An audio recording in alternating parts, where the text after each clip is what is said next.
Hausnarketaren kausa, baina utzi dezagun liburuetan hautsa, gure hotzetatik ez bada ez da hasiko inoiz iraultza, gure sorkuntzetatik ez bada ez da hasiko inoiz iraultza, gure gorputzetatik ez bada.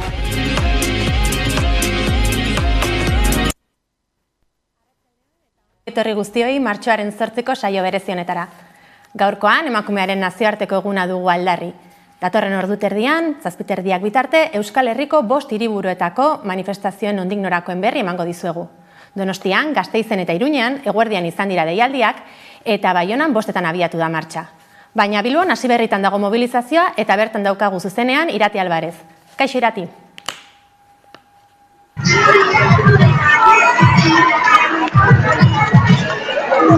Kaixo.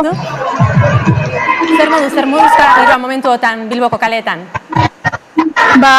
Ikusten duzuenez, kriston euritza botatzen, baina, aldarriak osten entzuten dira jada hasiera-hasieratik, musika topera dugu, jende pila bat ere bildu da aterkin azpian, eta ea zelan doa manifestazioa, badirudi euria joan eta etorri dira bilela, ea ordu erdi barru zelan gauden.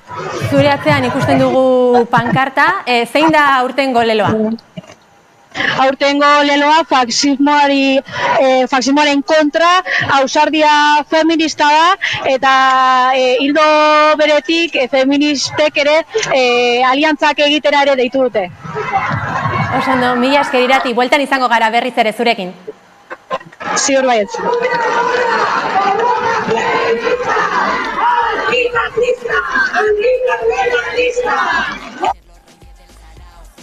Ikusi berri duzen bezala, aurtengo deialdirako Euskal Herriko mugimendu feministak aukeraturiko leloa faxismoaren kontra, ausardia eta aliantza feministak izan da.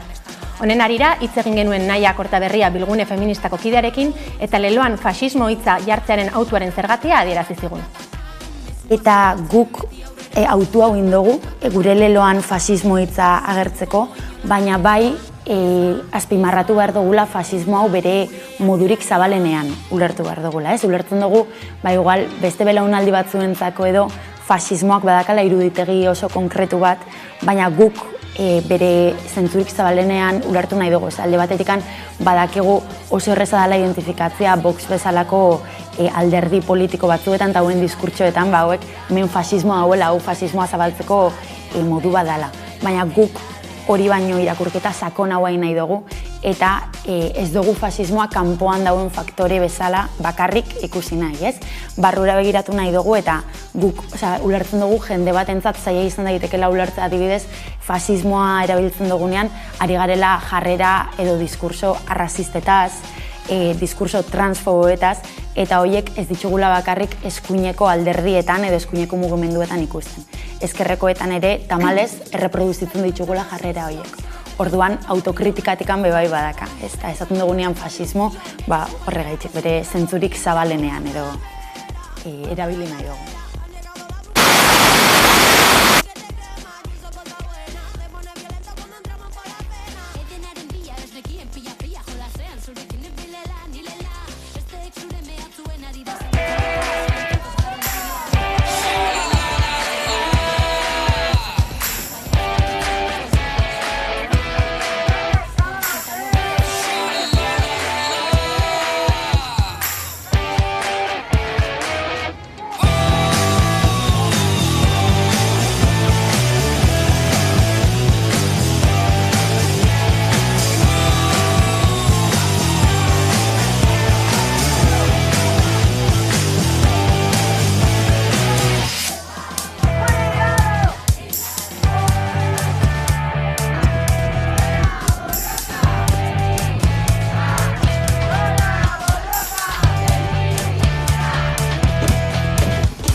Orain ikusi berri dituzuen irudiak, Donostian eguerdian gertatu den manifestaziokoak dira, mobilizazioa 12:30 abiatu da Antiguako tuneletik, eta bertan izan dugu gure berri emaile Udane Arbeo.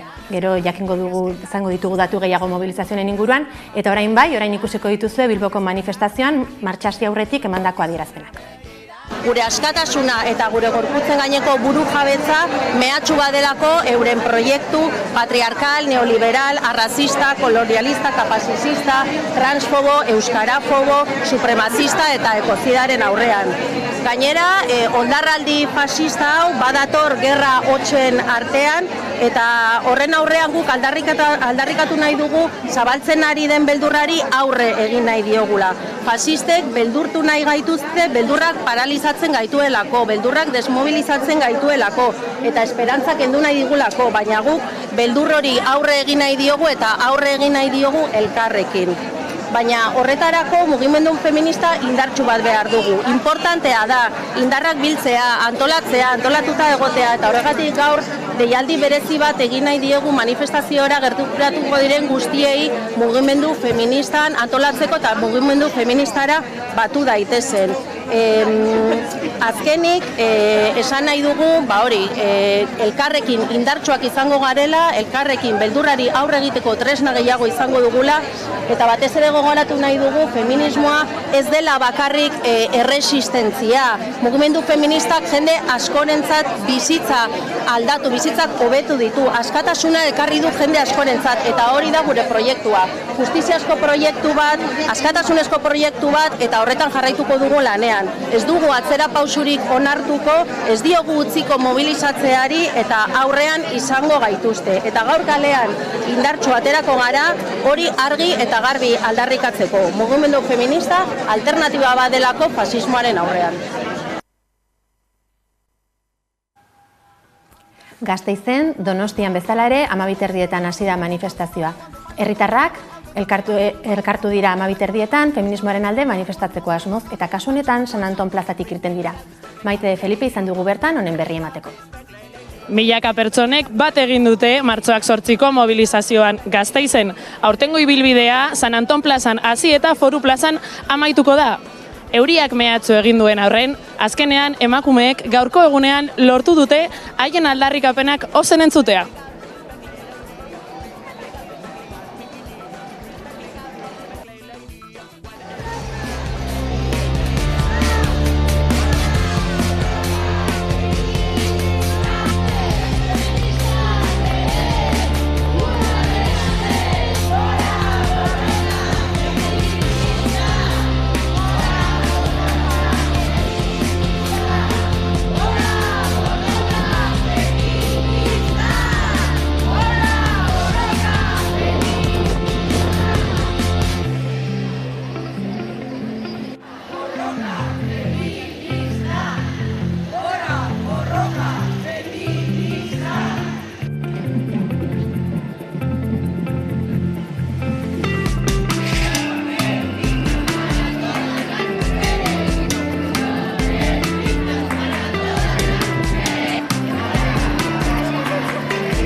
Eguerdi honetako mobilizazioen berri ematen jarraitu aurretik, aste honetan izan dugun beste hitzordu baten berri emango dizuegu. Euskal Herriko gazte feministen elkarteko kide batekin elkartu zen gure berri emaile Irati Alvarez, eta berarekin solasean ibilitakoaren onik norakoak emango dizkizuegu hemen.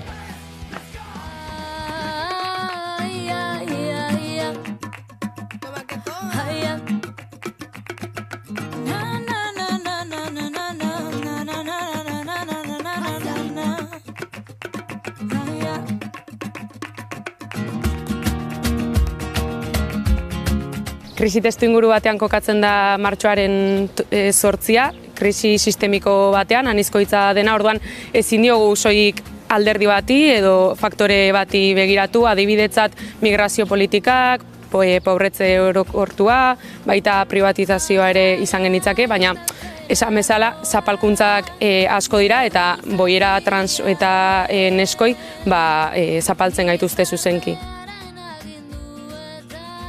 Oldarraldia ulertzeko krisi sistemikoaren testuingurura jo behar dugu, izan ere krisi testuinguru horrek bai eragiten duela sozialki ez jakintasun bat, inseguritate bat, etorkizuneko bizitzaren ez jakintasun horretatik etorkizuna bera mehatxu modura ulertza ere ekar dezake, eta horrek fasismoari mesede egiten dio, fasismoa hedatu egiten da, ulertu behar dugulako fasismoa dela sistemaren adierazpidenik bortitzena. Hau da, sistema bera da azken batean arazoa eta fasismoa da hori adierazpiderik bortitzenean.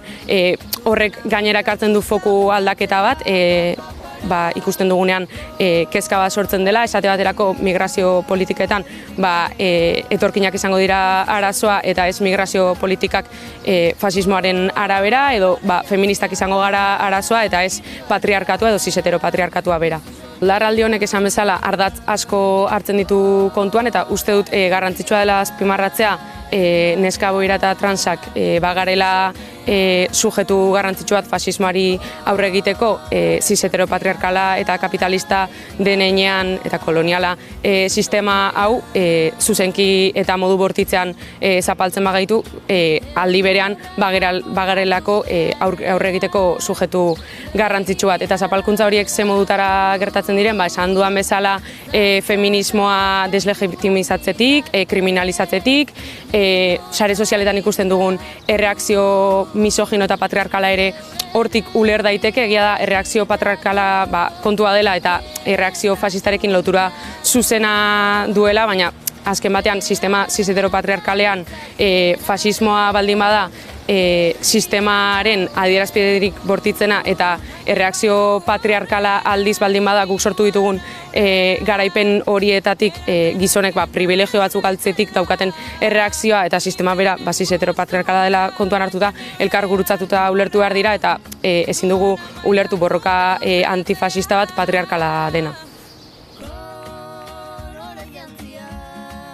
Nik uste dut garrantzitsua dela lehen esan dudanaren harira erreakzio patriarkala eta fasista bereiztea, naiz eta ulertu biak une batzuetan gurutzatu egiten direla, eskutik helduta joan daitezkela, baina erreakzio patriarkal hori badago ezkerreko zein eskuineko alderdietan. Zergatik gertatzen da hori, mugimendu feministak boteregune batzuk lehiatu eta irabazi dituelako, garaipen batzuk eduki dituelako, eta gizonei orokorrean horrek privilegio batzuk galtzea ekarri dielako eta ondorioz erreakzio patriarkal hori eskuineko zein ezkerreko alderdietan gertatzen ari dela ikusten dugu. Azken batean antifasismoarentzat esan bezala emakume boira eta transak ere sujetu oso garrantzitsua gara eta hortik borrokatu behar dugu antifasismoan eta uste dugu garrantzitsua dela hori markatzea zuk esan bezalaxe antifasismoa bestela patriarkala izan daitekelako eta gizonek monopolizatu dezaketelako antifasismoaren borroka hori eta orduan ez delako guk aldarrikatzen dugun antifasismo hori esan bezala aurretik erreakzio patriarkal horiei aurre egiten eta sistema dekolonizatzen, antikapitalista bilakatzen eta heteronormatik ateratzen ere jarraitu behar dugulako. Euskal Herriko gazte feministetatik emantzipazio feminista dugu helburu eta Euskal Herri feminista irudikatzen jarraituko dugu eta horretarako borrokatzen jarraitzen dugu testuinguru honetan zein aurreko martxoaren 8an eta beste hainbat borroka espazio eta egunetan, eta gizonen privilegioak zalantzan jartzen, boteregunak lehiatzen jarraituko dugu. Azken batean hori da gure militantzia eredua.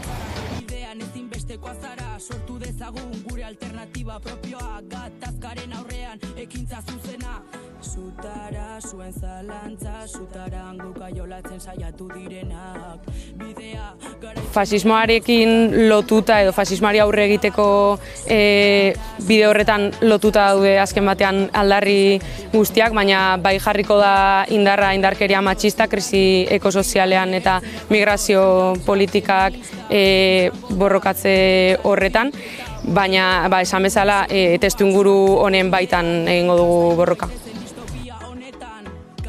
Bat egiteko bai hiriburuetan, bai herrietan egongo diren mobilizazioekin eta bertan ikusiko dugula elkar.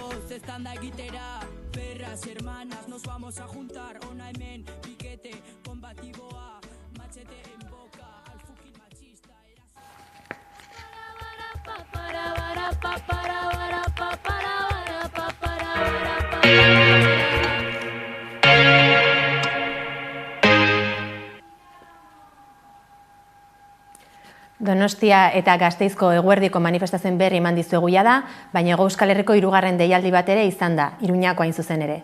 Bertan, eguerdiko ordu batean abiatu da manifestazioa Antoniutu Parketik eta Nafarroako hiriburuko karetatik barrena aritu dira. Irune Rejanok dauka informazio gehiago. Feminismoaren aldarriak Iruneko kalean hartu ditu gaurkoan ere. Aldarrikapen eta kantuen artean emakumeek protagonismoa izan dute. Ibilbidearen amaieran Euskal Herriko mugimendu feministak hartu du hitza Palestinako emakumei ere bide emanez. Fasismoaren aurkako eta zaintza sistema komunitario publikoaren aldeko aldarriak entzun dira gehien bat. Beste urte batez, beraz, emakumeek borrokan jarraituko dute sistema heteropatriarkala suntsitzeko helburuz.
Ipar Euskal Herrira salto egingo dugu orain, Baionan arratsaldeko 5etan hasi baitute martxa eta baditugu mobilizazio horretako irudiak.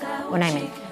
Hartu dira, badela eskuin muturraren eta fasismoaren gorakada bat, eta guk nahi dugun emaiten diogun erantzuna feminismoarena da, transfeminismoarena, eta horrentzat batu behar dugula gure artean, aliatu behar dugula indar gehiago gaiteko eta erantzuteko fasismoari eta eskuin muturrari.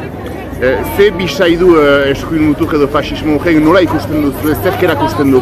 beraz ikusten dira eraso matxista gerozta gehiago, guk emazteek behar dugula erroal biziki estereotipo batugan, biziki patriarkala, eraso transfoboak ere gerozta gehiago ikusten dira, eta ere komplexatuak dira, eta Aipatu duzu sisteman zuritze bat ere badela, uste duzu erakundetatik edo beste hainbat indarretatik erabiltzen ari dela? Bai, erabiltzen da feminismoaren ideologia hainitz, ideologia ahazistak, islamofoboak edo transfoboak ere zirkularazteko, eta horretaz hartzen dira, eta horrek ere gaur honi ere borrokatu nahi dugu. Aldarrikatuz borroka transfeminista dela borroka interseksional bat, eta zabalkuntza guzien kontra ari den borroka bat dela. Fasismoaren kontra, ausardia eta aliantza transfeministak.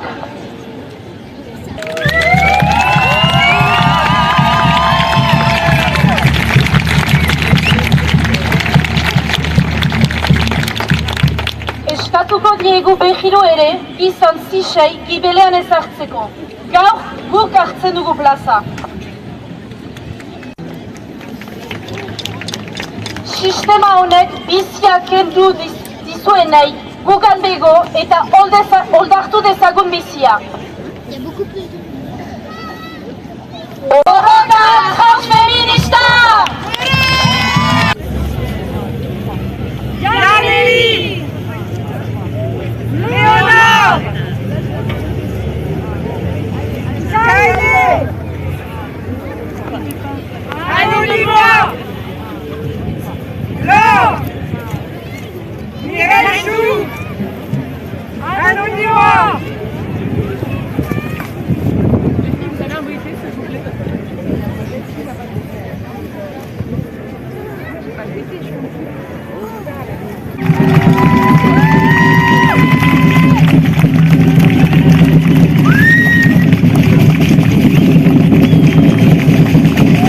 Bonjour à toutes et à tous.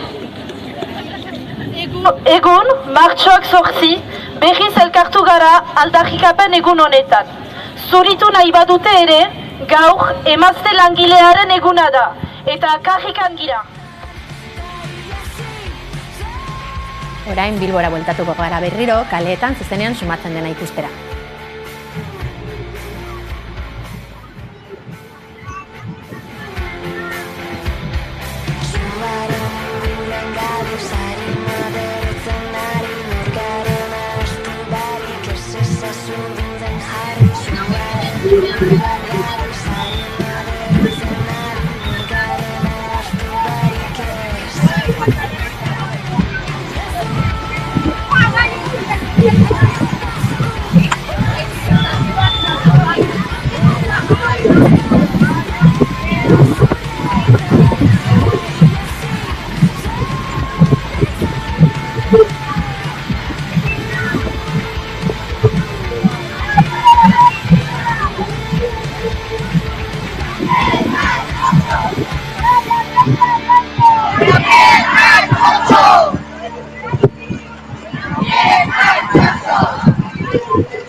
Bestear daudenei bezarka bana.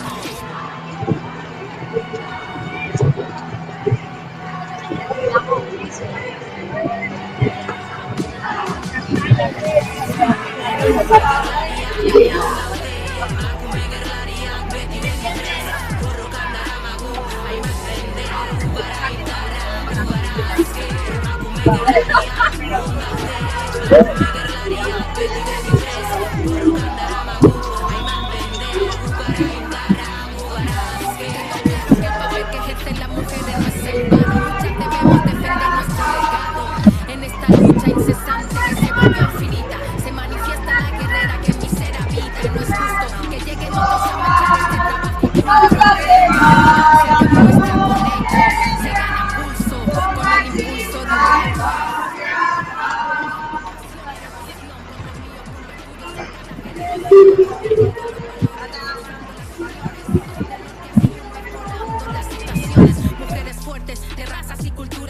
Eguerdiko manifestazioetan izandako herritarrek gainera euren irudipenak elkarbanatu nahi izan dituzte Hamaikaren kamera eta mikrofonen aurrean. Hauxe kontatu digutena.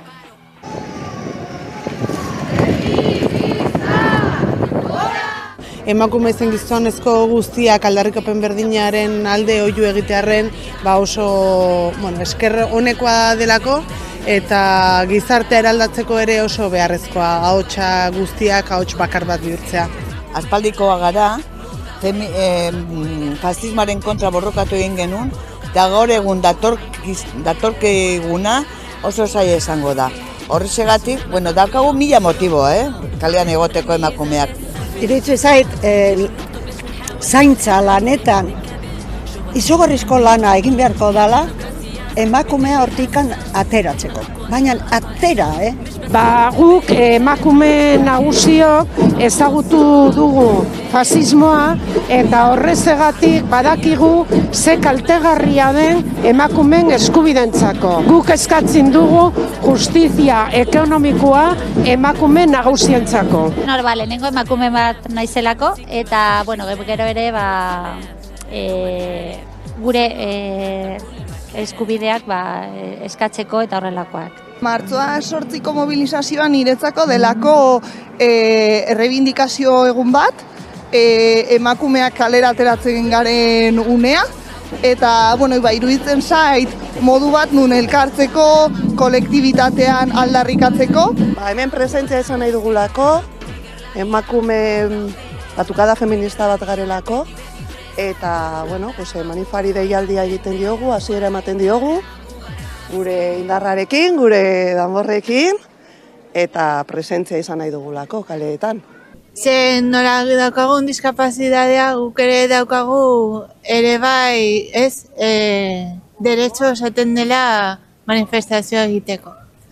Badagoelako jendartearen erdi bat, bai, emakumeok garena, desberdintasun egoera batean bizi garena, ezta? Hoien aldeko berdintasuna eta eskubide berdintasuna aldarrikatzera, horretara etorri gara. Gure eskubideengatik borrokatzeko eta gure artean babesteko bai. Uste dugulako oso garrantzitsua dela honetan ikusgarritasuna ematea eta jende asko partizipatzea. Ez dugu atzera besteri begiratu behar, historian zehar ikusten baldin badugu noiz eta ze momentutan galdu ditugun emakumeo gure eskubide funtsezkoak eta nola atzera egin duen gizarteak fasismoa gorakada edo fasismoa egon den momentuetan izan da edo oso momentu gogorrak izan dira, berriz bizi nahi ez ditugunak eta horren kontra gogor egin behar dugu guztiok batera. Garbi dago, nola doa sortzen eskubideak eta ez dakizera eta horren kontra gaude. Eta orduan gu ez badugu horren aurrean tinko egin, kenduko dizkigute eskubideak urteak lan egin ondoren berreskuratu dugunak kenduko digute papan batean. Gaur egun impunidade guztikin kriston mezuak, atzerakoiak, eskuindarrak, emigrazioaren kontra, hoi gu jasatzen dugu, guk beti borrokatu dugu justizia sozialana, gatik denok daukate bere beharrak, eskubide bere beharrak, beteta eukitzea eta gaur egun fasismoaren diskursoa sartzen nahi ga. Ba, erabat, azken finean diseinatzen diren politika guztiak erro horretatik joaten dira, eta emakume hori zuzenean eragiten digu. Eta oso beharrezkoa ikusten dut gelditzea. Azken finean guk urte hauetan irabazitako guzti hori ezin dugu galdu. Emakumeen kontra erabat jotzen dute, lelo horrek gure kontra zuzenean bideratuta dago, orduan gaur inoiz baino gehiago indarra atera behar dugu gure barrutik, nolabait ezetz esateko hemen gaudela eta ez dugu paso bat ere atzera emango. Ba, fascismoak giza talde eskubideen guztiengan eragiten duelako, eta baita emakumeen eskubideengan ere. Orduan, bueno, horri aurre egiteko emakumeen ikuspegitik eta emakumeen bizipenetatik ere beharrezkoa delako. Aurtengo martxoaren 8ko manifestazioen leloan fasismoa aipatzea ez da kasualitatea izan. Gizartean jarrera eta ikuspegi erreakzionarioak gero eta presenteago baitaude. Sare sozialen arira, gizarteko hainbat sektorerengan badute eragin berezia. Hala islatzen dute behintzat Euskal Autonomia Erkidegoan bai arartekoak eta baita emakundek plazaraturiko hainbat ikerkuntza eta txostenek. Honen arira, hauxe aipatu digu aste honetan Miren Elgarresta emakundeko zuzendariak aktualitate solasaldian. Adintarte jakin batean, hain zuzen ere 15 eta 19 urte artean, hor ikusten da, beste adintartean ez bestela, gazte mutilak, mutil gaztek hartzen dutela garai bateko nolabait gizon izate, konservadorea edo tradizionala, ohikoa den hori, eta benetan harriduraz hartzen da, baina ostiralean jardunaldi horretan eta adituk ondo esplikatzen zuten eta egiten zuten gogoeta momentu honetan gaztek bizi duten halako, ondo ezak, etxe bizitza topatzeko, lana topatzeko, edo dauden zailtasunak, edo ondo ezak, nolabait bideratu egin dituzte, ekosistema digital horretan, mezu antifeminista hoiekin, hor lortu duten nolabait, beraien arazoen erantzunak hartzea, eta halako babes esparru bat edo topatu dute nolabait euren ondo ezak bideratzeko. Eta hor ikusten da benetan badala fenomeno jakin bat, baina testu inguru honetan eta batez ere ekosistema digitalean metatzen ari diren mezu misoginoiek, antifeministak eta genero indarkeria ezeztatzen dutenak. Eta horri begirada berezi bat, horrek begirada berezi bat eskatzen du. Mutil gazteen jarrera matxisten inguruan berriz, Naia Kortaberria Bilgune Feministako kideak irakurketa zabalagoa egiteko beharra azpimarratu zigun egoera hobe ulertzearen bidean. Egia esan interesgarria da, batzutan olako ikerketak edo olako txostenak ateratzen direnean guztiz, beraien funtzioa dakatela, eta garrantzitsuak direla, baina batzutan nik uste badauela tendentzia bat fokua bertan jartzean, eta igual batzutan arazoa ikusten dugu gazteek dakatela.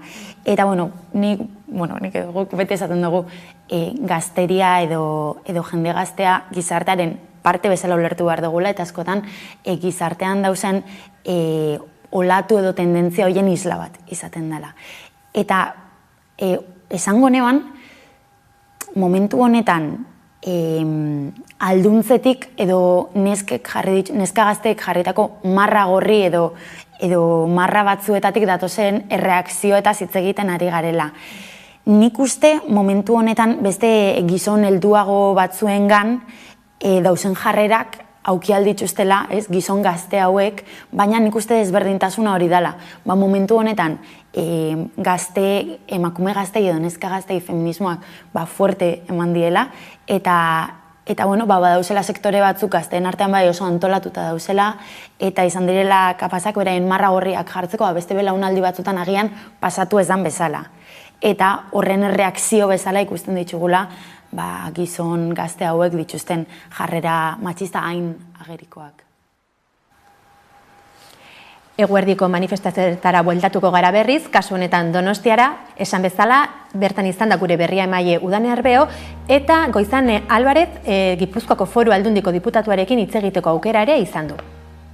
Martxoaren 8 honetan milaka herritar, milaka feminista batu dira Donostian egin duten mobilizaziora, faxismoaren gorakadaren aurrean ausardia izan behar dela eta ausartak agertu dira gaurkoan ere, hementxe ikus dezakezue manifestazioaren amaiera, Donostiako Antigoko tunelean ekin diote manifestazioari eta kaleak lehertzear ikusi ditugu hasieratik amaiera araino eta esan bezala faxismoari aurre egin nahi zaio eta berdintasuna bilatzen dute Donostiarre feministek eta Gipuzkoatik ona etorri diren jendeak. Ikusten dugu olatu morea indartsu dagoela gaurkoan ere, pankarta asko ikusi ditugu, aurrak, helduak, baina familia lagun artean denetarik ikusi dugu eta gaurko egunean zehar jaiari eta borrokari eutsiko diote eta bazkariarekin jarraituko dute jende askok eta arratsaldean baita ere, baina ezin dugu ahaztu martxoaren 8 ez dela gaurko egunean bakarrik gelditu behar, urte osora luzatu behar dela berdintasunaren borroka eta feminismo hau. Bezala egunez egun aldarrikatzen bizi behar badugu ere eta positiboa den neurrian urtean behin emakume zen gizonezko guztiak aldarrikapen berdinaren alde oihu egitearren oso esker honekoa delako eta gizartea eraldatzeko ere oso beharrezkoa, ahotsa guztiak ahots bakar bat.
Bilbo kaleetara bueltatuko gara zuzenean berriz ere. Kaixo Irati, nondik zabiltzate?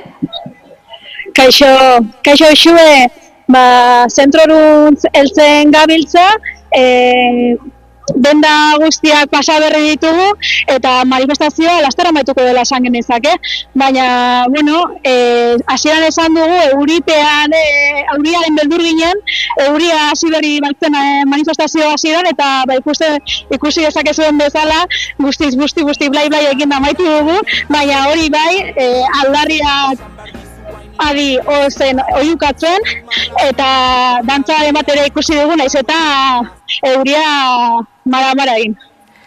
Beraz, euriak ez du jendea gelditzen eta hortxe dabiltza aldarriak aipatu dituzu, zeintzuk dira entzun daitezken leloak? borroka antikapitalistaren oihuak entzun dira, zaintza lanak ere aldarrikatu dira, eta nola ez, faxismoaren aurka aliantza feministen aldeko mezu argia zabaldu dute. Oso ondo, Irati, mila esker, berriro konektatuko dugu zurekin geroago.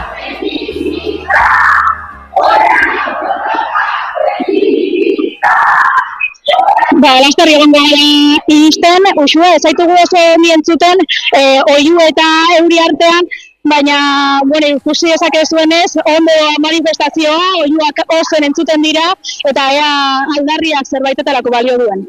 Eskerrik asko, Irati, berriro hitz egingo dugu zurekin gero arte.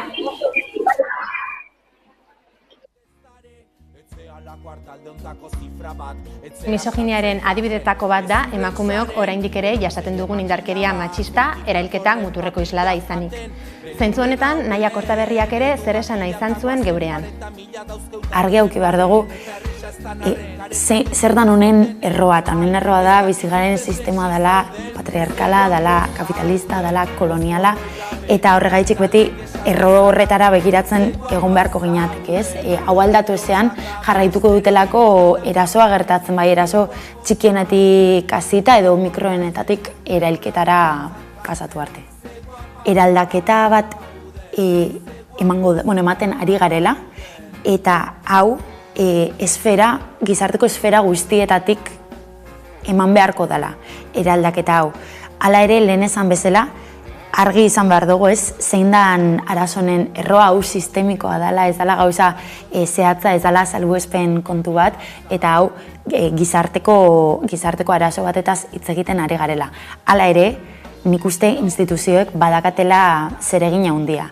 Eta holan, laburpen bezala edo titular bezala eta konebala, beraien eginkizun nagusia izan behar dela bizitzak bizigarriagoak izateko baliabide edo bitartekoak jartzea. Erakundeek babes sistema bat ezartzearen beharra aipatu zuen Kortaberriak eta honen inguruan ere galdetu genion Miren Elgarresta emakumendeko zuzendariari. Azken hilabeteotan, indarkeria matxistaren biktimak babestu eta hartatzeko protokoloek hainbat kritika jasan izan badituzte ere, hauxe aipatu zigun Elgarrestak. Berdina diozu oraindik ere protokoloek funtzionatzen dute? Protokolok etengabeko berrikuspena izaten dute. Horretarako erakunden artean badago mai bat, hirugarren akordio edo adostasun batera, eta hor nolabait etengabeko eta batez ere erailketa gertatzen diren bakoitzean aztertu egiten da, ze gertatu dan, ikusteko, nunbaitean edo, akats bat egondan, edo ze zerbitzu asko egiten dute bat, erailketa bat gertatzen den unean. Sarritan erailketa horiek gertatzen dira, igual nolabait babes sistematik kanpo dauden eta emakumeetan, baina bai gertatzen izan dira, babes sistemaren barruan daudenak. Horregatik berri ikuspen hori etengabekoa egiten da. Importantea eta esan behar eta hori baitare aipatu izan dudana, protokolok ez dira guztiz infalibleak, ze azkenean pertsonen esku egoten dira eta baitare hainbat baldintzak eta erailketa horiek gertatzen diren baldintzak edo baitare eragina zuzen aukitzen dute. Baina bai azpimarratu nahiko nuken momentu horretan importantea da behin hori gertatzen denean azterketa bat hori egitea. Momentu horretan zaila zen esatea, funtzionatu zuen ala ez. Eta bai esan behar genuen, eta hori importantea da, 21 urten poderioz, koordinazio mai horren bueltan egin den lanari esker, nik uste dut, protokolo horiek zerbait egin izan badute, zenbat kasutan, zenbat bizitza ere, salbatu egin dutela, eta nik hori pixka bat, baitare ikusita, emakume asko ditugula, nolabait, salaketa jarri izan dutenak, urtean zehar 5.000 eta piko emakume daudela, babes sisteman, protokolo horiek horretarako daude zuzenduta, eta oso importantea da, etengabeko berrikuspen hori egitea. Aste honetan, horren ezaguna, gizartean horren zabalduta edo horren ezaguna ez den indarkeria matxista baten testigantzaren berri izan genuen, indarkeria obstetrikoaren kasu baten berri izan genuen, Anelekandak Urdulizeko ospitalean jasandako egoera kontatu zigun. Indarkeria obstetrikoa, emakumeek haurdunaldian, erritzean edo erritze ostean osasun arloko profesionalek emakumeari, naiz umeari ematen dioten tratu txarra.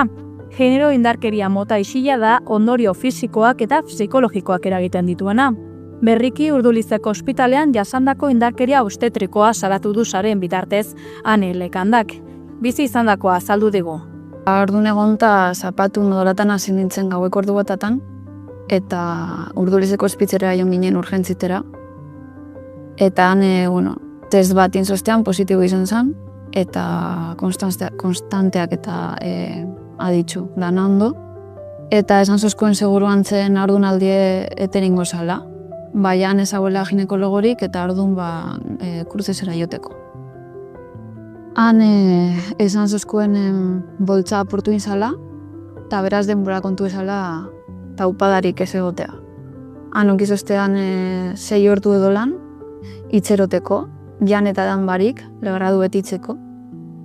Eta bigarren ekografia horretan, taupada egon zen, eta ganera boltza ondo. Bailan da benza zozkuen, boltza apurtut ezaguela, eta joteko Urdulizeko ospitzelera osta berez, horrin berdostean iriz egin mendue, eta han eskatuteko zita bat, astelenerako, konfirmateko ja eten izala haurdunaldia. Eta hori gendun. Astelenen zita oki gendun Urdulizen, eta atendidu zozkun ginekologo horren arreta izen zen indarkeria hautze. Eta ia sartu ginenen, pregunta zozkun zer pasa zen, nik laburrez azaldu notzen, eta ekografia bat itzeko.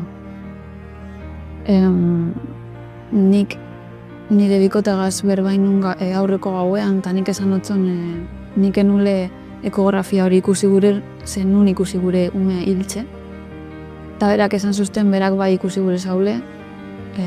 Orduan ekografia hitzerakoan ondino hasi baino lelau. Nik esan notzen ginekologaria pasa alzan beran nire bikotea leku horretara, ekografia hitzen deren lekure. Eta bera sartuten egon zen bitarten, nik esan notzen berari, ginekologari, nik enule ikusi gure. Eta hor berak salta izan, eta zan, zelan ez duzule ikusi gure, orduan zeitzik zate ez duzu bera pasateko, ez dute zer ulertuten, baina holan, gorputze bere, ni aluzinaten, eta nik esan dutzen, zerak esan dutzen, berak ikusten badauzu bere ikusin berdozu, ikusin gozu. Eta nik esan dutzen, bastota ditzuko. Eta hor berak esan zutzen nire bikotere, pasan betik eta emina menatzen, ze berak espadau ikusi gure, eta holan, gestikulaten holan, eta hor nik ja esan dutzen nire gorputze da, nire erabakia da, eta zuek ez tozu ezer esan ber, eta epaitu gitxi hau. Eta erak esan zuten, ez, nien hau epaituten, harritu indozte hori bakarrik. Eta esatzen munezken niri bardin dozte zuk pentsate osun, eta basauz epaituten ez esan ezetz. Eta berak segidun zaunan, eta esan zuen reklamazio beti mungot. Zesteko zuen empatiarik eta bozin da izan. Ekografia egin zuzten, eta ezkendun ez ulertuten, baina esan dana ondo zaule. Eta gara, imagina, guion ginen horra mentaliza eta haurdunaldi ja eteningo zala, edo eta zauela ja. Eta oin esan bera esaten dana ondo dauela. Gero beste ginekologo batek konfirma bizan nago, baina, karo, nik preguntatzen zelan izen alda, boltza ez egote apurtute, ez dut ez ulertzen zatzen, baina boltza apurtute dau, ez da apurtute, zeitzik esan dozkue gurutzetan gauza bat eta oin hemen beste bat, ez dut ez ulertzen. Bilboko mobilizaziora bueltatuko gara berriz, zuzeneko konexiora. Ez dago hemen egiten.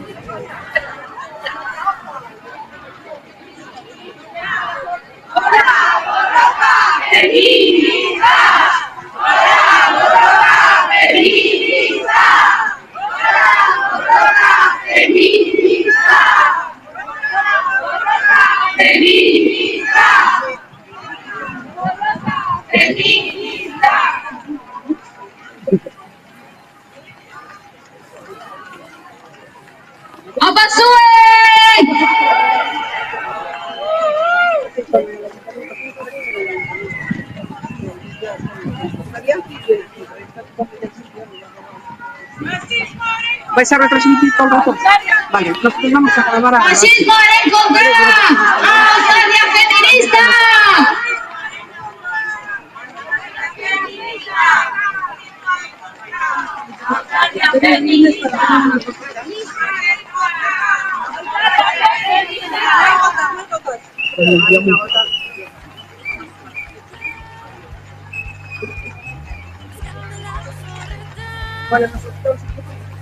Neska, txikitaldea ze horretik, amuge taldetik, komunikatu bat irakurriko dute. Entzun! La Childa, buenas noches, Gabón, Amuge, Euskadiko emakume ijitoen elkartean, aldarrikatu nahi du, martxoaren 8 Basauriko 22 familia urtaren larrialdi soziala markatuta dagoela ezinbestean. Gaur egun kalean daude, bizitoki alternatiborik gabe, eta mugimendu feminista ezin du beste aldera begiratu. Como decía, desde Amuge, la Asociación de Mujeres Gitanas de Euskadi, queremos reivindicar que este 8 de marzo es inevitablemente marcado por la urgencia social que 22 familias de Basauri están sufriendo desde el 31 de enero. A día de hoy se encuentran en la calle, sin una alternativa habitacional, y el movimiento feminista no puede mirar hacia otro lado. Hoy estas familias sufren la cara más cruda de la violencia institucional, en la calle, con una ayuda económica que no tiende a su realidad y que es insuficiente para cubrir la urgencia que reconoce la Ley de Servicios Sociales y la cartera de prestaciones sociales como una obligación del ayuntamiento.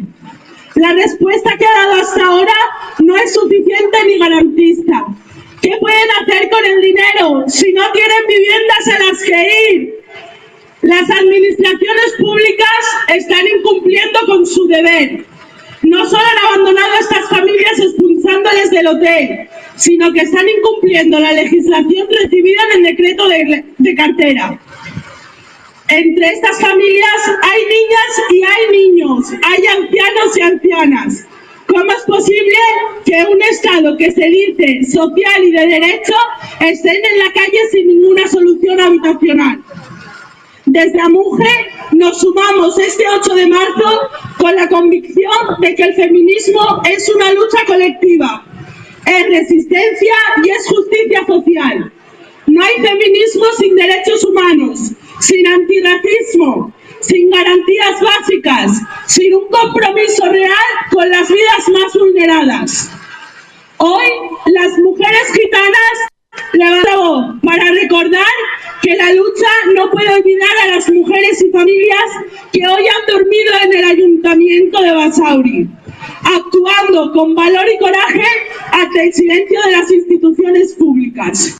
Por el derecho a una vivienda digna para todas las personas, por la justicia social y por una lucha feminista verdaderamente interseccional y transformadora. ¡Gora Barraca feminista!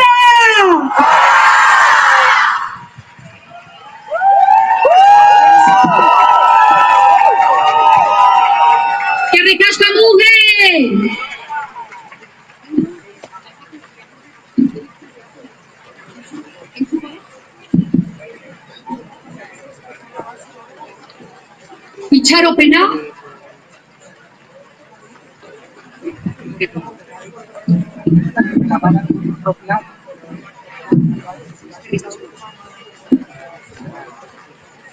Itxaropena ez da lor daikegun horrek sortutako emozio bat, disiplina bat baino.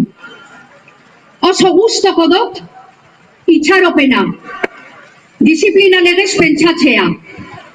Lagundu egiten deuzku upertzen, geure borroka erradikal eta iraultzaileen elementu bat izan behar dauela itxaropenak.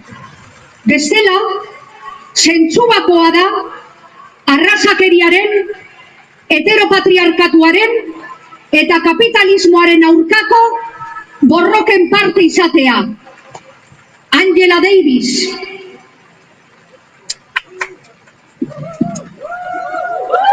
Las herramientas del amo nunca desmantelarán la casa del amo. Es una lucha, pero es por eso que existimos, para que una nueva generación de lesbianas, de mujeres negras, no tengan que inventarse a sí mismas o a su historia una vez más. Cuando me atrevo a ser poderosa y a usar mi fuerza al servicio de mi visión, entonces cada vez me importa menos tener miedo. Audre Lorde.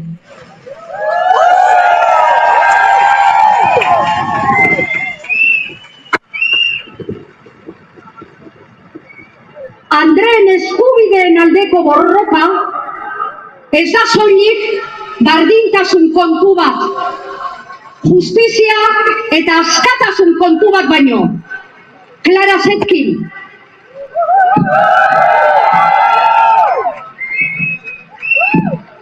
Y si alguna vez negociamos un mundo nuevo, queremos café para todas y todas, que ya van muchos siglos fregando las tazas. Gata Katana.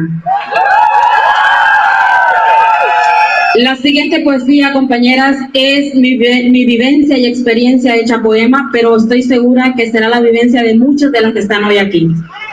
Se llama Porque soy mujer y soy guerrera. Porque soy mujer y soy guerrera como mi madre y como mi abuela. Y aunque soy migrante y soy de afuera, mantendré mi cabeza y mi voz siempre levantada ante ese cruel sistema que quiere verme de rodillas y humillada, en el suelo callada y derrotada. Pero yo resistiré firme, fuerte y entera porque soy mujer y soy guerrera. Y si un día mis hombros no resisten la pesada carga de mis jornadas duras y largas en busca de un piso alquilar, con requisitos hechos para que nunca pueda llenar, o andar bajo el sol ardiente de arriba abajo, buscando condiciones dignas de trabajo, y de mis ojos caen algunas gotas, no importa, yo respiro, me seco y vuelvo a la carrera, porque soy mujer y soy guerrera. Cuando la distancia y la nostalgia se apoderen de mí, y llegue entonces el deseo de regresar, ¿qué creen? No puedo, aún no me he podido regularizar. ¿Qué hago entonces? ¿Me regreso con mis sueños rotos? ¿Me quiebro, me deprimo o quizás llore un poco? Pero luego me levanto, me arreglo y salgo a la calle, y al mundo haré temblar porque mi voz volveré a levantar. Y aunque la lucha sea dura, más fuerte es mi armadura. Y hoy con mucha fuerza e ilusión les digo que ningún sistema me hará prisionera, porque soy mujer y soy guerrera.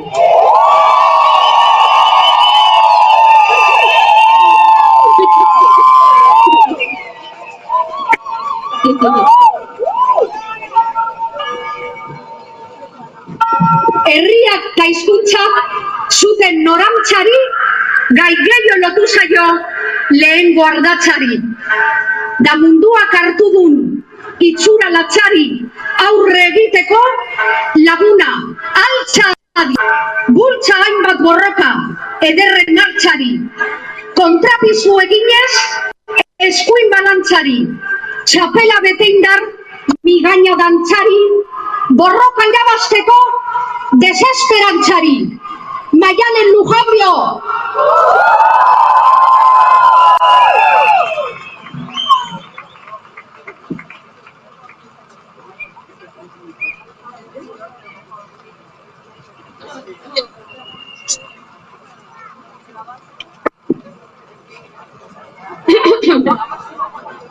Bueno, kaixo, arrastion hementxe zagozen guztioi.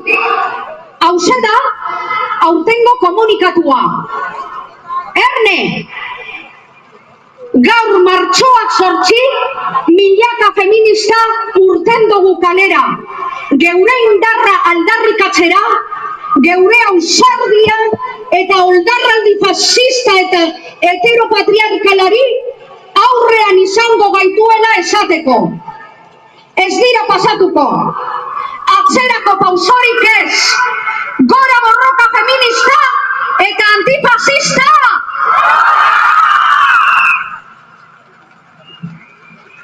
Estamos en un momento político, económico y social difícil, que nos interpela de manera directa y amenazante.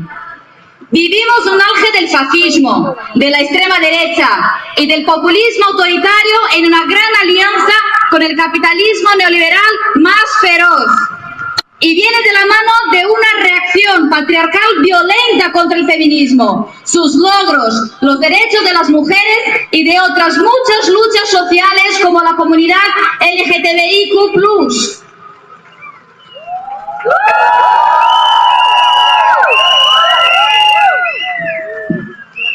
No es casualidad que Trump, Milei, Marine Le Pen, Giorgia Meloni y todos los dirigentes de extrema derecha hayan puesto en el punto de mira las políticas feministas y de diversidad y que estén destruyendo incluso las ayudas y recursos que se han logrado con gran esfuerzo para las víctimas de violencia machista.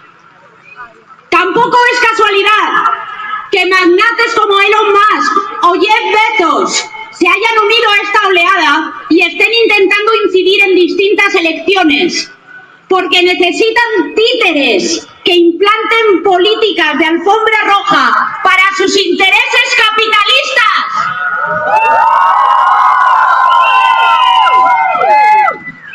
Gure askatasuna, gure gorputzen eta gure bizitzen gaineko burujabetza mehatxu bada hain sistema heteropatriarkal eta kapitalistarentzat.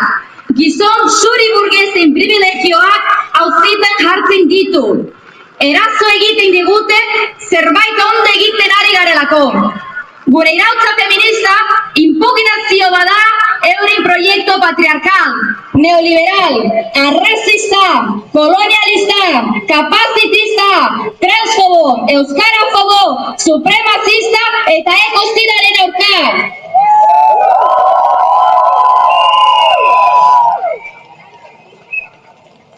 Emakumeen aurkako gerra sistematiko bat egiten ari dira. Langileen, migranteen, pobreen, desjabetuen kontra. Lesbianen, molleren, zaintzaileen, pentsiodunen, transen kontra. Salerosketaren eta sexu esplotazioaren biktimaren kontra. Eta LGTBIQ+ komunitatearen kontra. Horregatik, gaur ere ahizpatasunezko besarkada bat bidali nahi dugu Argentinan, El Salvadorren, Estatu Batuetan, Afganistanen, Kongon eta mundu osoan faxismoei eta fundamentalismoei aurre egiten ari zaizkien kide feministei. Ez dago faxismoaren aurkako borrokarik feminismorik gabe.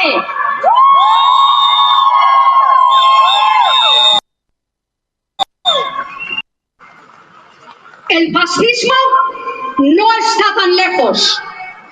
Los últimos años hemos visto cómo la extrema derecha ha ganado terreno en nuestros espacios políticos más cercanos. Pero en Euskal Herria llevamos décadas sufriendo los vestigios de la dictadura franquista y aún tenemos instituciones, tribunales y cuerpos policiales que protegen a grupos de extrema derecha y organizaciones fascistas, en vez de defender nuestros derechos sociales y políticos. Además, están utilizando la libertad de expresión e instrumentalizando las ideas feministas para fomentar discursos de odio y legitimar el machismo, la homofobia, la xenofobia.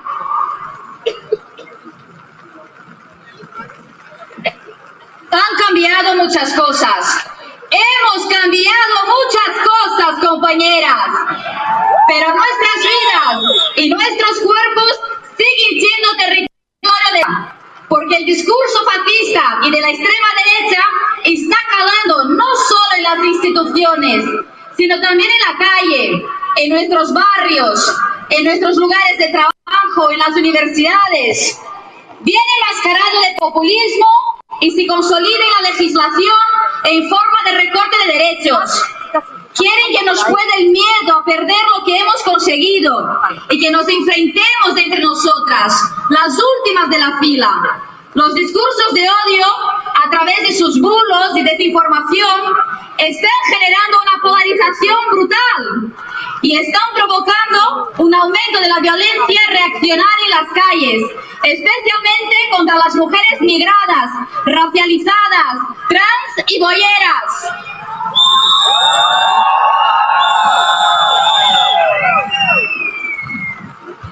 Baina ausartak izan behar gara. Esan dugunez, momentu politiko eta sozial zail batean daude. Eta beldurgarria da. Oso beldurgarria. Eta gu, feministok, gu ere beldur gara. Baina aurrerapen handiak lortu zituzten gure arbaso ausarte bezala aurre egingo diogu. Zeren beldurra, kontrol sozialerako tresna bat bai da. Paralizatu egiten gaitu. Komunitateak suntsitzen ditu. Eta individualistago bihurtzen gaitu. Bakoitza bere kabuz molda dadin. Eta horrela ze nahi gaituzte faxistek. Bakartuta, desmobilizatuta, itxaropenik gabe. Baina gu, feministok, denbora asko daramagu borrokan. Eta orain ez gara geldi geratuko. Mobilizatzen jarraituko dugu. Eta ez dugu atzera pauso bat bera ere emango. Bakarrik ezin dugu. Baina elkarrekin indartsuak gara.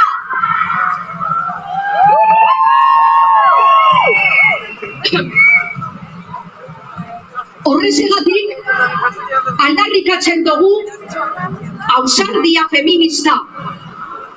Ausardia beldurra menderatzeko, isiltasuna apurtzeko, eta atzerantza eroan gura gaituen matxiruloei aurre egiteko. Borroka feministaz arrogagoz. Borroka feminista da bide bakarra.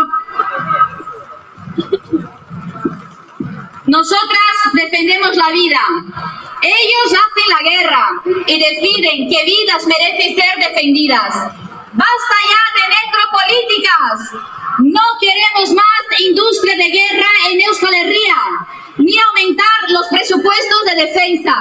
Y no nos asustan diciendo que eso sería el fin de la economía y del empleo.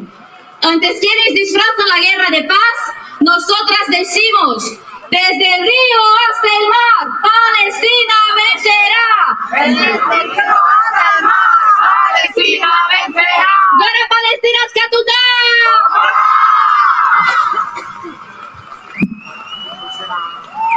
Libre eta anitz bizi gura dugu. Gizonok giltxapetuta gura gaitue, euren feminitate ereduan eta familia nuklearrean. Beraz, abizu emoten deutxiegu.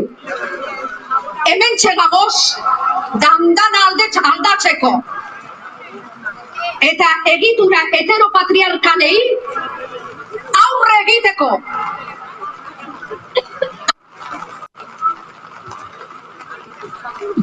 Nosotras queremos vivir vidas libres de violencias machistas. Ellos se jactan de ser unos misóginos, nos quieren calladas ante sus agresiones. Pero ya lo dijimos el 25 de noviembre. La vergüenza está cambiando de bando. Erasorik ez, erantzunik gabe.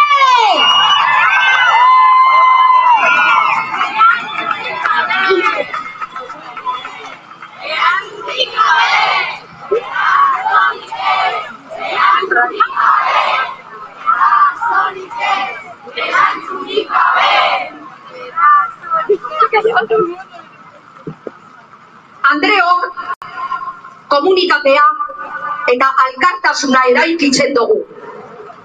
Gizonok polarizatzen eta zantikatzen dabe. Txirotzen eta prekarizatzen gaituen bitartean. Horregatik, hezkuntza eta osasun sistema publikoan aldeko borrokak ere, borroka feministak dira.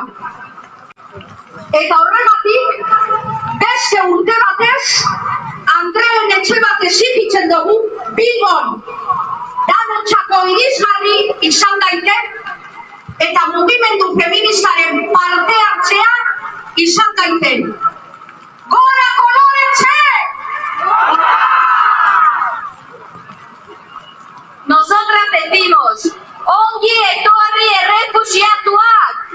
Queremos ser una tierra de acogida. Ellos militarizan las fronteras y niegan los derechos básicos a las migradas.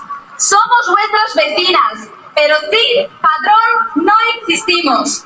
Y por eso este año volvemos a gritar que la ley de extranjería mata gente cada día. ¡Regularización ya!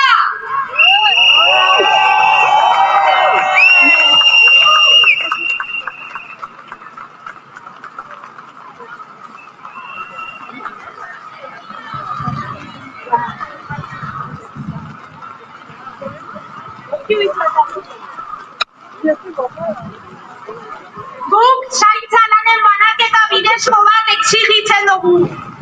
Eta baldintzak ondo zaintzeko eta ondo zainduak izateko. Haiek zerbitzu publikoak privatizatzen eta suntsitzen dituzte. Horregatik gaur gogoratu nahi dugu 2023ko greba feminista orokorra. Zaintza sistema publiko komunitarioa nahi dugu orain.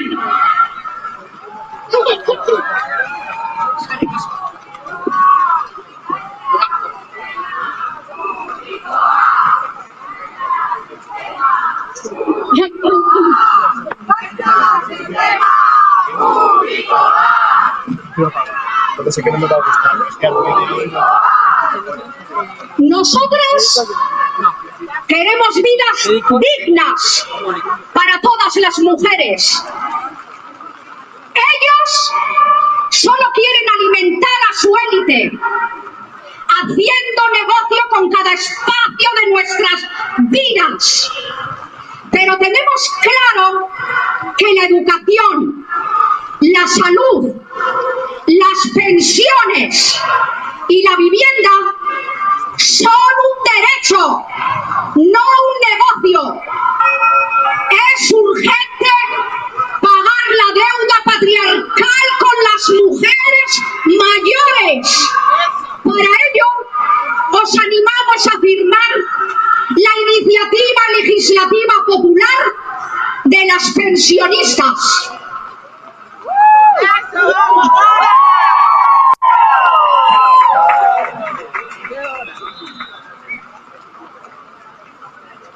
Feminismoa ez da soilik erresistentzia. Bizimodu bat da ere. Itxaropena da. Askatasuna. Bizi poza. Amets egitea eta zerumuga berriak eraikitzea. Moldeak apurtzea eta eredu berriak asmatzea. Borroka feministak hamarkadak daramatza jendearen bizitzak aldatzen. Izan dezagun horretan jarraitzeko ausardia!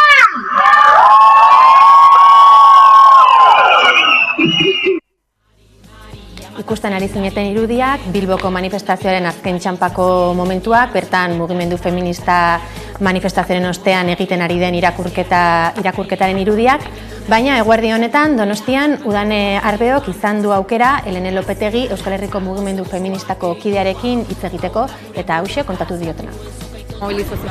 Martxoaren 8an urtero bezala oso garrantzitsua da mugimendu feministarentzat kalera ateratzen, ez da urte osoko lana egiten dugunez, eta urte osoan gaude antolatuta, azaroako 25 eta martxoaren 8 bezalako egunak inflexioa puntu izaten dira guretzat, urte hortan dagoen testu inguruari eta erantzun bat emateko ateratzen gera kalera, eta urtez urte borrokan jarraitzeko baita ere, ez da.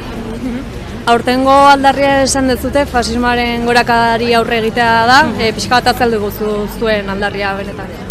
Bai, aurtengo leloa Euskal Herriko Mugimendu Feministak erabili duena fasismoaren aurrean ausardia eta aliantza feministak egiten dugu analizi bat, egun gaudela testuinguru batean eskuin muturra, fasismoa, gorroto diskurtsoak goraka egin duten eta horren aurrean feministok ezinbestekoa degula aliantzetan sakontzea eta jarrera reakzionario horiekiko posizionatzea eta feminismoan antolatzea. Eta fasismoak emakumeei nola eragiten digu, zertan eragiten digula esango zenuke? Hainbat zapalkuntza ezberdinetan, fasismoak lurra hartzen duen eta zapaltzen dituen lehenengo gorputzak emakume trans eta boierenak dira eta baita gure lurraldearena ere eta hainbat izan daitezke adibideak, izan eraso matxistetan, izan soldatar kalabera, izan mila adibide jarri dituzte.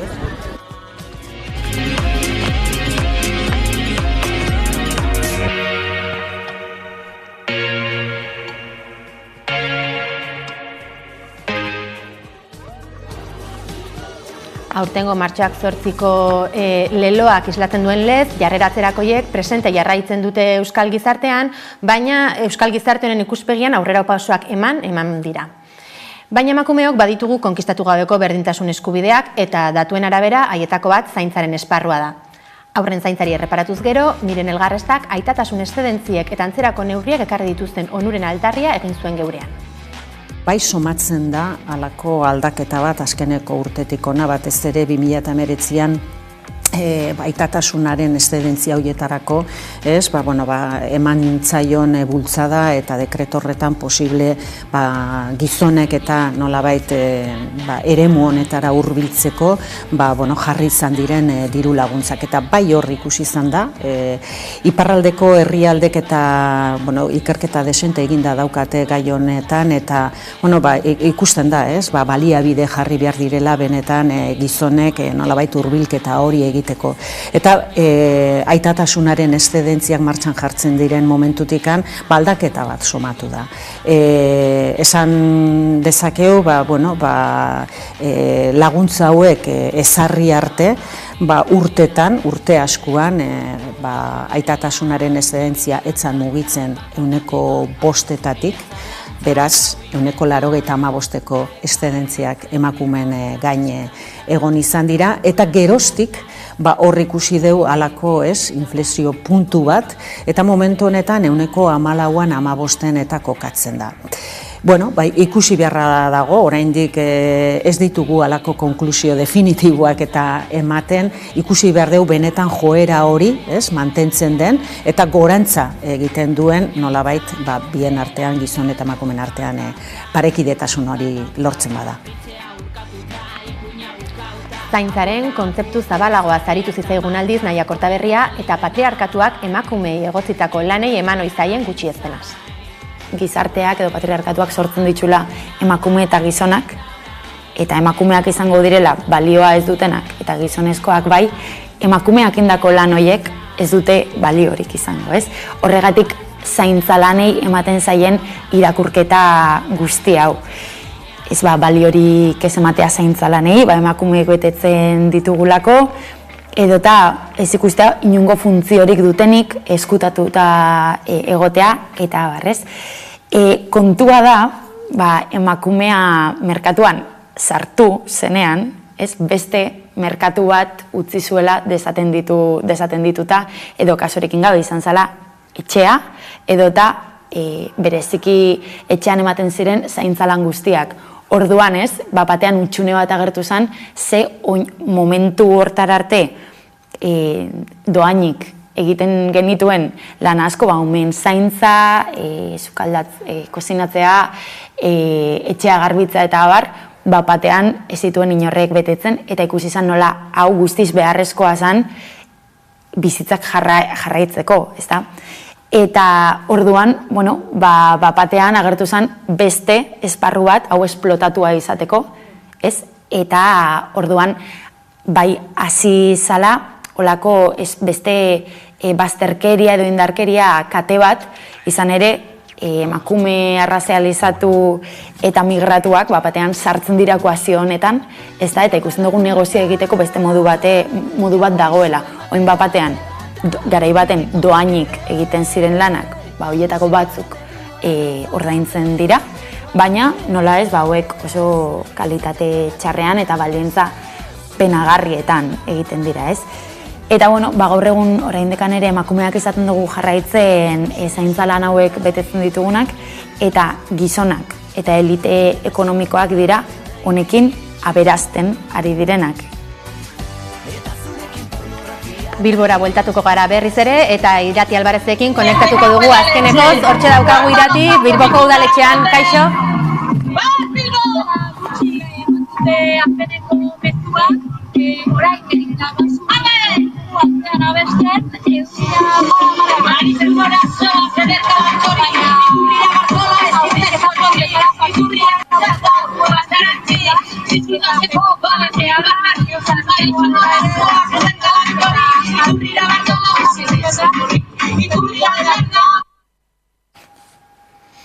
Mila esker Irati, arazo tekniko batzuk izan ditugu, soinua entzuteko arazekin, beraz hemen jarraituko dugu.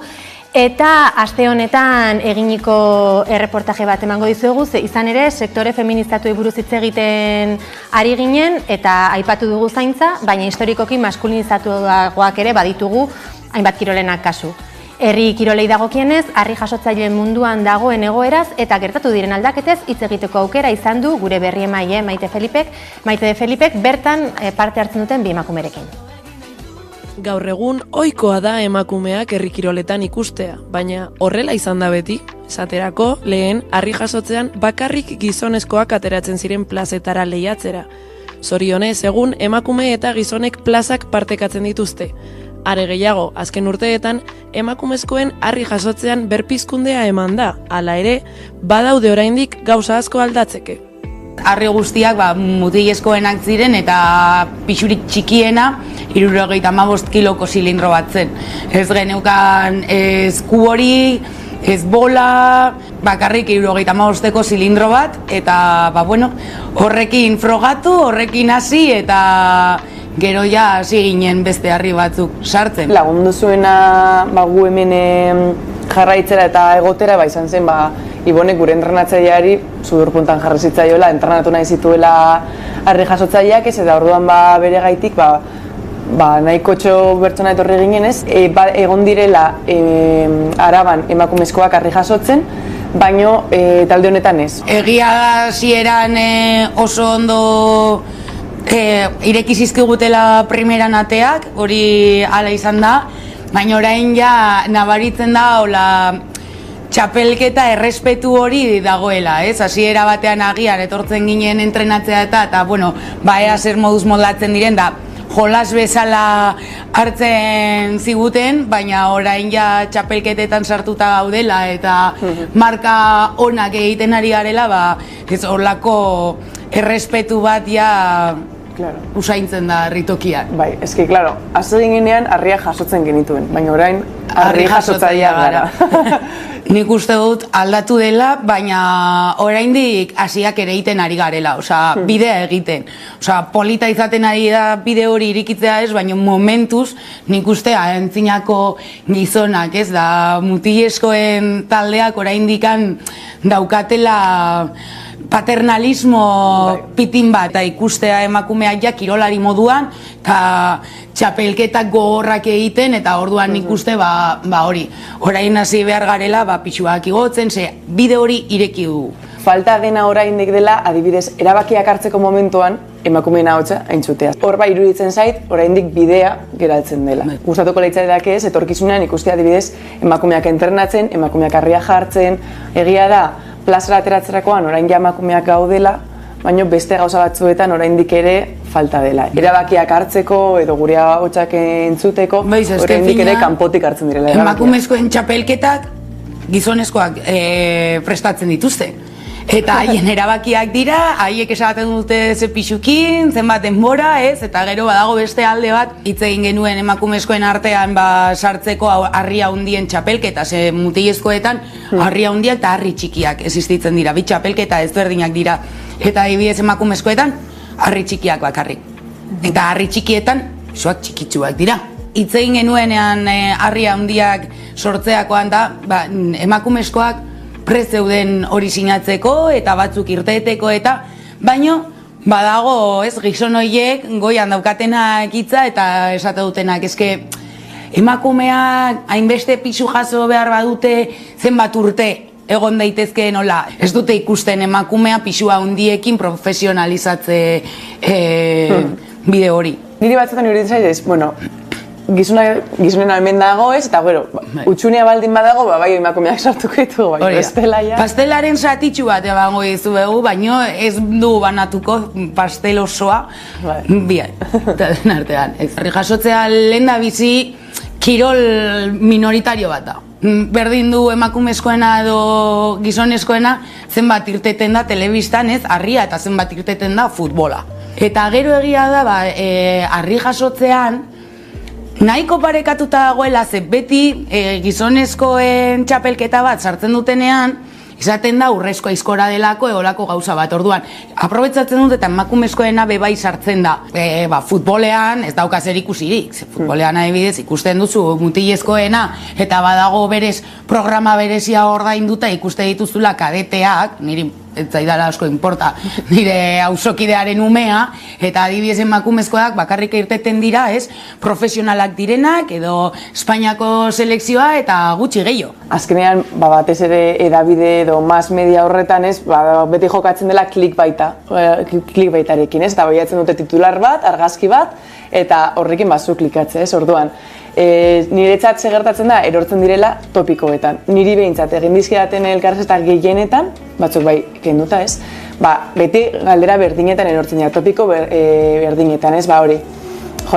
Ze ausartak, ze indartsuak, ze ez daki zer, bale, oso ondo. Eta guri ez digute kirolari moduan holako entrevista bat egiten, ez? Baizik eta txalotu eta primeran neskak, baina hor gelitu, eskina horretan. Jarri ziguten txapelketa el ziegon izan zen. Ondo dago, baina nor joaten da ikustera, balaukatu. Agian izan da emakumezkoen lehenengo txapelketa, preparo espazio polit bat Gasteizen, frontoi bat, edo hurbiago dagoen toki bat, eta sustatu jendea joateko posibilitatea eukitzeko. Ni horrekin ez nago adoz, niri berdin zait Gasteizen izan, Oionen izan, Kanpesun izan, Maestun izan, edo Barojan izan. Kontua da, bai adoz nagoela horrekin, Bomboa edo behintzat testu ingurua prestatzera, lehen da biziz, jasotze txapelke bat emakumezkoen artean. Ez dakit, mugitu pizka bat, udalak ere, udalek ordaintzen dute txapelketa horiek hor antolatzeko. Kontua da, ez Gasteizen, ez Eltziegon, ez dena delakoan, ez dagoela herrikirolen inguruko interes hori orduan. Agian hasi behar gara ere edo aldi berean egon behar da ez, sentsibilizazio hori, pixkat ezagutaraztea herrikirolak, ez eta batea, ez dakit eskoletara, aizialdira, inguruan ikusten dela ez, jendea agian gehiegi entrenatzeagatik batez ere, hori lesioak edo karga handia, edo agian ere kokoteraino bukatzea, ez? Esperona da, txapelketetara aurkezten jarraitzea, txapelak lortzea, noski, baina alde batetik ere disfrutatzen jarraitzea. Nik ez badut disfrutatzen egiten dudanatik, nekez lortuko dut zer. Nire plana da ikastea eta teknika asko hobetzea, eta hemendik urte batera, pare bat urtetara txapeletan pentsatzea.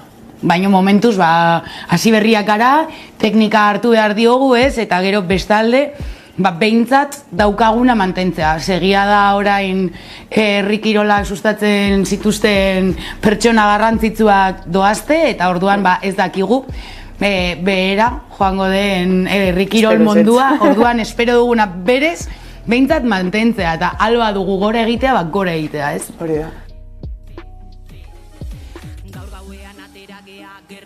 Irati Albarezekin hitz egiten saiatuko gara berriz ere, ea oraingoan zortegiago daukagun konexioarekin. Kaixo, Irati? Kaixo, Bixue, orain bai.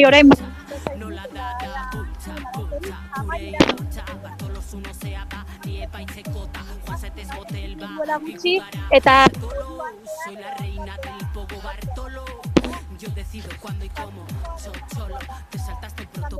Lema nagusia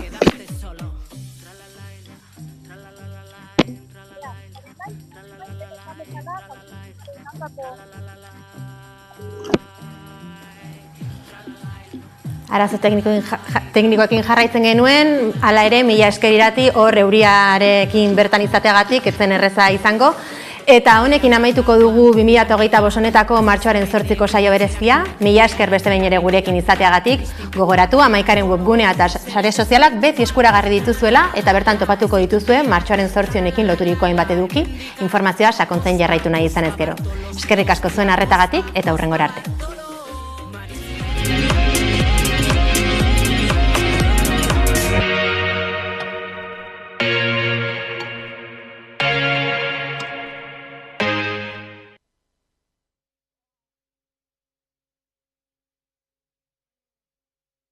Feminismoa askatasuna da.